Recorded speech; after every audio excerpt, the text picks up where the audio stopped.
যে মানুষটি একসময় ছিলেন পরিবারের একমাত্র ভরসা, আজ একটিমাত্র রোগেই থেমে গেছে তার স্বাভাবিক জীবন। বিরল এক রোগে আক্রান্ত হয়ে গত ২৫ বছর ধরে অসহায় জীবন কাটাচ্ছেন নির্মল অধিকারী। দীর্ঘ চিকিৎসা আর দারিদ্র্যের ভারে আজ চরম সংকটে তার পরিবার। যে কোনো মুহূর্তে হুট করে ব্রেন ঝাড়া দেয়, আগে ঝাড়া দিলে অসুবিধা হতো না, এখন বর্তমান ঝাড়া দেওয়ার সঙ্গে সঙ্গে পড়ে গেছে। আর দিনের ভিতর থেকে কয়টা ঝাড়া দেবে তার কোনো ঠিক নেই। সমস্যা তো ধরেন 25 বছর ধরে এই সমস্যাটা। তার আগে তো উনি ভালো ছিলেন, সুস্থ ছিলেন। যশোরের মনিরামপুর উপজেলার শিরালী গ্রামের বাসিন্দা ৬৩ বছর বয়সী নির্মল অধিকারী। একসময় পরিবারের ভরসা এই মানুষটি বর্তমানে দীর্ঘদিন ধরে শয্যাশায়ী। মস্তিষ্কের বিরল এই রোগে আক্রান্ত হওয়ার পর থেকে স্বাভাবিক জীবন থেকে ছিটকে পড়েন তিনি। সুস্থ শরীর হিসেবে চলাফেরা করি, কাজকর্ম করি, খাচ্ছিল। হঠাৎ করে একদিনকে সমস্যা, ব্রেনের সমস্যা আছে। একদিন সাইকেলে বাড়ি আসতে আসতে পড়ে গেছে। পড়ার পরে তার ডাক্তারের কাছে নিয়ে যাওয়া হলো, সেইভাবে চিকিৎসা করা হচ্ছে। এখন প্রায় দিনকে দিন এই অসুস্থ হতে হতে এখন বেশি অসুস্থই পড়েছে। দেশের বিভিন্ন চিকিৎসকের শরণাপন্ন হলেও কোনো স্থায়ী চিকিৎসা মেলেনি তার। এমনকি এই রোগ থেকে সম্পূর্ণ আরোগ্যের কোনো উপায় নেই বলেও জানান চিকিৎসকেরা।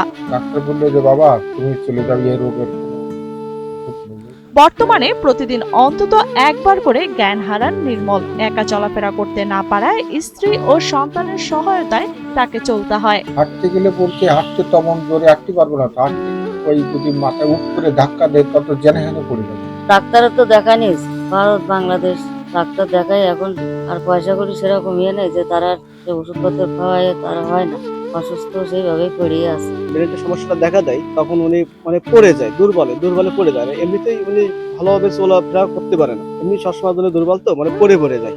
দীর্ঘদিনের চিকিৎসা ব্যয় বহন করতে গিয়ে নির্মল অধিকারীকে বিক্রি করতে হয়েছে বসত বাড়ি ও জমি জমা। বর্তমানে ভিটে বাড়ি ছাড়া আর কোনো সম্পদ নেই তাদের। অসুস্থতার কারণে হারিয়েছেন কারখানার চাকরিও। ফলে পরিবারটি পড়েছে চরম আর্থিক সংকটে। ওদা বাজারে কারিগরি কাজ করি হওয়ার পরে এই সারাফুল বাজারে 10 বছর কাজ করা পরে এই যে রোগটা হলো না, রোগ হওয়ার পরের থেকে সব মানে আমি তো এই রোগেতে তো আমি কোনো কিছু করতে পারবো না।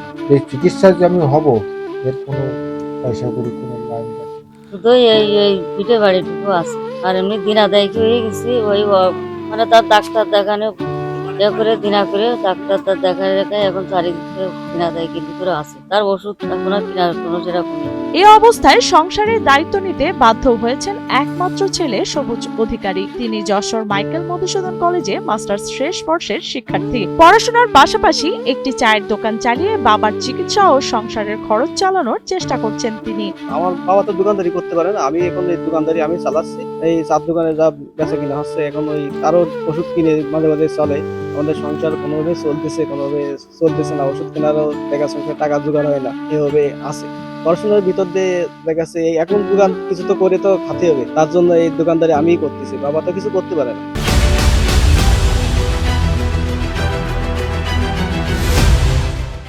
চিকিৎসা ব্যয়, সংসার পরিচালনা এবং ছেলের পড়াশোনা সব মিলিয়ে সংকটময় সময় পার করছে এই পরিবার। স্থানীয়দের প্রত্যাশা, সমাজের বিত্তবান ও মানবিক মানুষের সহায়তা পেলে এই পরিবার নতুন করে বাঁচার আশার আলো দেখতে পাবে।